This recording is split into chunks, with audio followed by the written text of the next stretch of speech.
We welcome you all again for our weekly education session. And today it is 32nd session. The topic is appointment of arbitrator under the National Highways Act 1956. So a couple of weeks ago, we have seen about statutory arbitration. Just to recall, there are about 20 plus central acts are there which have arbitration provision.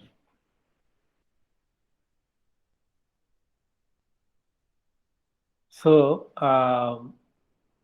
those statutory arbitration, they are kind of mandatory provisions.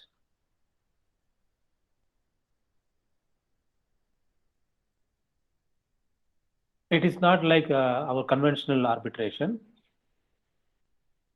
Whatever the provisions are there, that has to be adhered by the parties. So that we know, just to recall.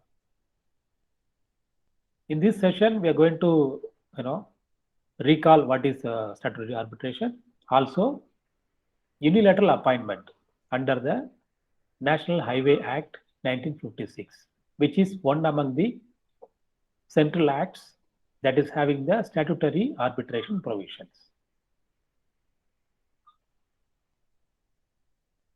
So here again, I would like to recall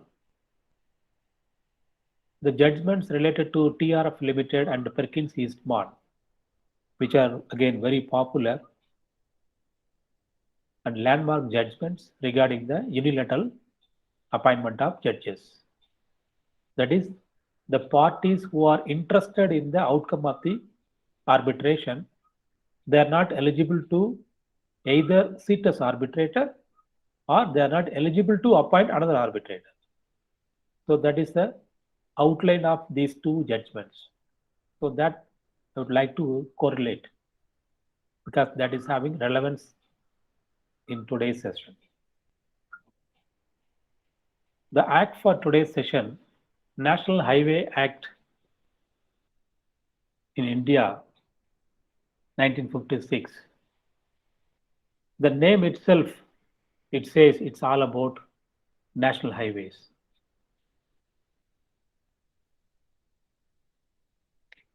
And India has the second largest road network across the world.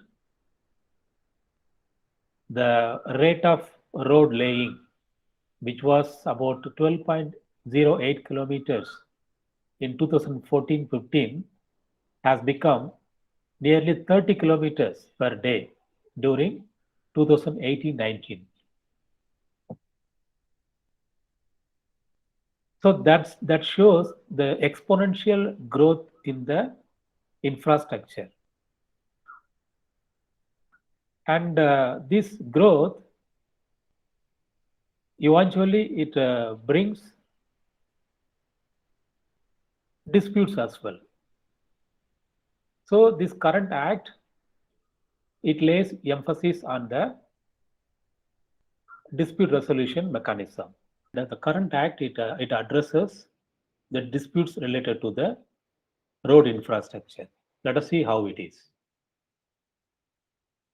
We know that for laying the road, you have to do land acquisition. And it's very difficult, in most of the locations, especially in places like Kerala, land acquisition is very, very tough.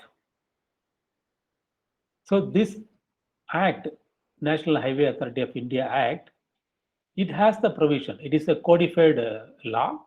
It has the provision about the land acquisition and the compensation to be paid to the people who, the real owners of the land.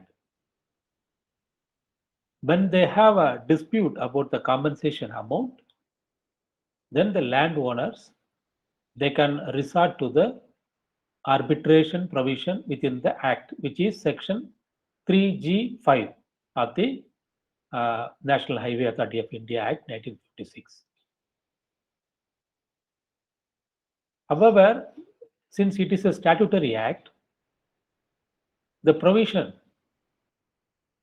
to provision for the appointment of arbitrator is solely vested with the central government, which we all know that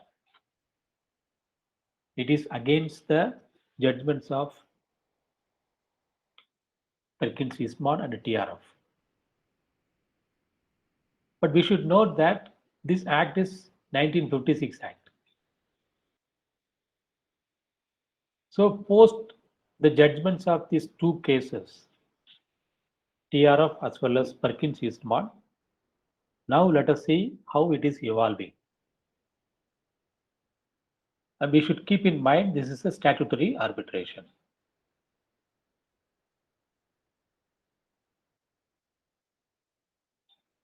Section 12 of the Arbitration and Conciliation Act.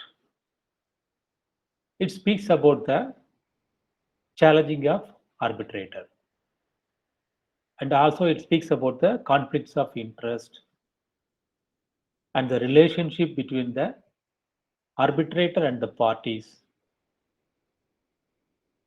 If it is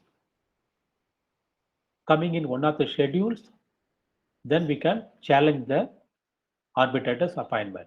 That is the section 12 of the Arbitration Act. However, National Highway Authority of India Act 1956, even though it is having an arbitration provision, it doesn't have provision for challenging the arbitrator.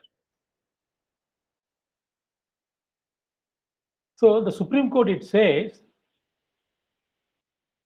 Section 3G of the Act is a special provision. So that should be given precedent regarding the appointment of arbitrator. What is that? The central government is only having the power to appoint the arbitrator.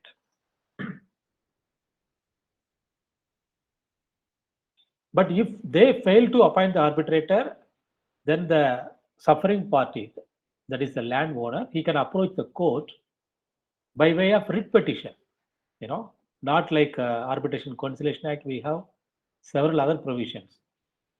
They can go under Section 11, Section 9 for the interim measures. Whereas here, under the NHA Act, they have to file writ petition to appoint the arbitrator. So there is a case law, Syedabad T versus Union of India. Here, Supreme Court, what it says, even though the NHA Act is a statutory act, even though the appointment of arbitrator should be as per Section 3G of the Act, wherever the Act is silent about the challenging of the arbitrator, then the sections of the Arbitration and Conciliation Act will apply. Therefore, when you want to challenge the arbitrator, then the section 12 of the Arbitration and Conciliation is applicable. So that is what Supreme Court pronounced in the case of Syedabad T versus Union of India. So slowly it is emerging.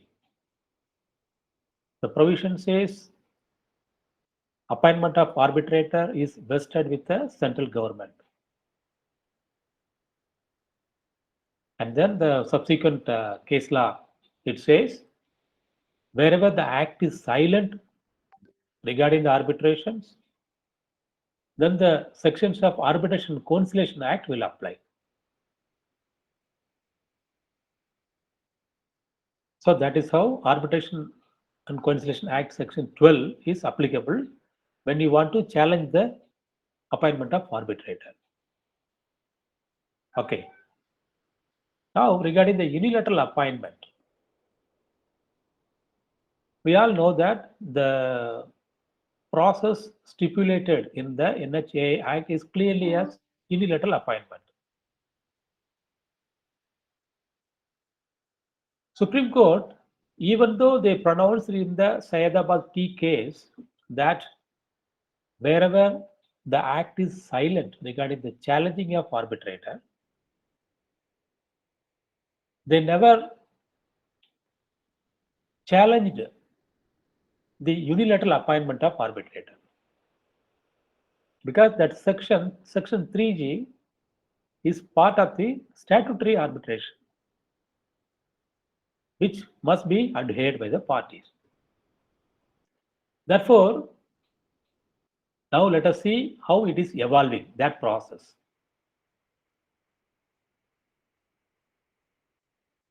There is a case law, POM developments.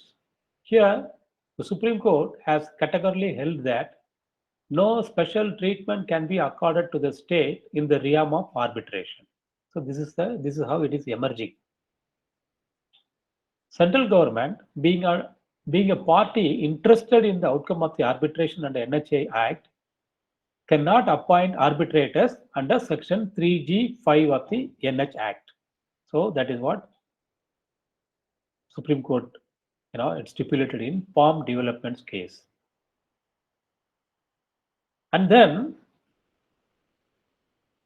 this particular case, railway electrification case, this also we discussed, few weeks ago. Exception to the unilateral appointment. So this particular case, it is related to the metro